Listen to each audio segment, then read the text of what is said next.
पुराने समय में कहावत प्रचलित था कि अगर आपके आंगन में कौवा कांव कांव करता नजर आ जाए तो समझ जाना कि उस दिन आपके यहाँ कोई अतिथि आने वाला है।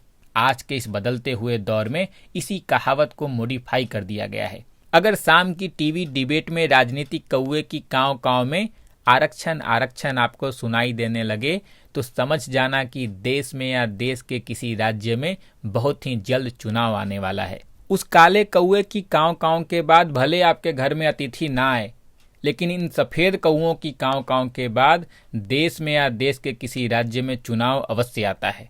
नीट 2021 का रिजल्ट आए काफी दिन बीत चुके हैं, बट अभी भी काउंसलिंग की प्रक्रिया शुरू नहीं हो सकी है। आखिर मेडिकल काउंसलिंग शुरू होने में इतना डिले क्यों हो रहा है, जब ऑलरेडी एग्जाम का सारा शेड्यूल देर से चल रहा हो? इस देरी के पीछे की सबसे बड़ी वजह है सुप्रीम कोर्ट में जारी वो केस जिसमें ऑल इंडिया कोटा में रिजर्वेशन के खिलाफ PIL दायर की गई है। आप सभी को पता होगा कि कुछ महीने पहले केंद्र सरकार ने ऑल इंडिया कोटा के अंतर्गत आने वाली सीट्स पर OBC और EWS रिजर्वेशन को एक्सटेंड किया था। सरकार के इसी फैसले के खिलाफ सुप्रीम कोर्ट में याचिका दायर की गई है। मैं यहाँ पर आप सभी को बता दूं कि ऑल इंडिया कोटा के अंतर्गत पहले से ही SC और ST वर्ग के लिए आरक्षण का प्रावधान है और उनके खिलाफ ये PIL दायर नहीं की गई है। केंद्र सरकार ने जो हाल में ऑल इंडिया कोटा में OBC और EWS रिजर्वेशन को एक्सटेंड किया है, विरोध इसी के खिलाफ है। इस विरोध की सबसे बड़ी वजह है कि एक तो ऑल इंडिया कोटा के अंतर्गत पहले ही PG और UG मेडिकल की काफी कम सीटें हैं।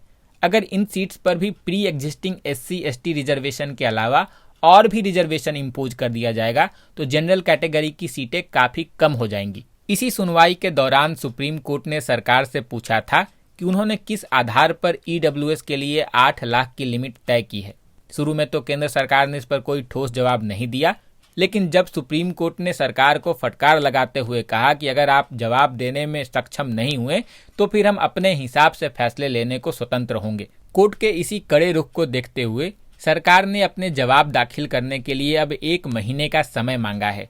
यानी 1 महीने तक मेडिकल की PG और UG काउंसलिंग की होने की संभावना अब काफी कम है। काउंसलिंग को डिले या पोस्टपोन करना प्रैग्मेटिक भी लगता है, क्योंकि अगर आप काउंसलिंग सक्सेसफुली कंडक्ट करवा लेते हो और कोर्ट का फैसला उसके विपरीत आता है तो आपको पूरी काउंसलिंग की प्रक्रिया एक बार फिर से करवानी होगी और ऐसे में उन छात्रों पर विपरीत असर हो सकता है जिन्हें सीटें अलॉट हो जाएंगी और उनसे बाद में उन सीटों को छीन लिया जाएगा। देश के सबसे पॉपुलस स्टेट यानी कि उत्तर प्रदेश में अगले वर्ष चुनाव है, इसीलिए आप उम्मीद कर सकते हो कि ऑल इंडिया कोटा के अंतर्गत OBC और EWS रिजर्वेशन को जो सरकार ने एक्सटेंड किया है उससे अपनी पूरी शक्ति के साथ कोर्ट में डिफेंड करने जाएगी।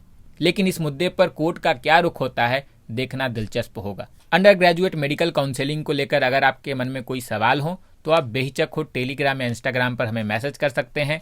लिंक वीडियो के डिस्क्रिप्शन में मौजूद है।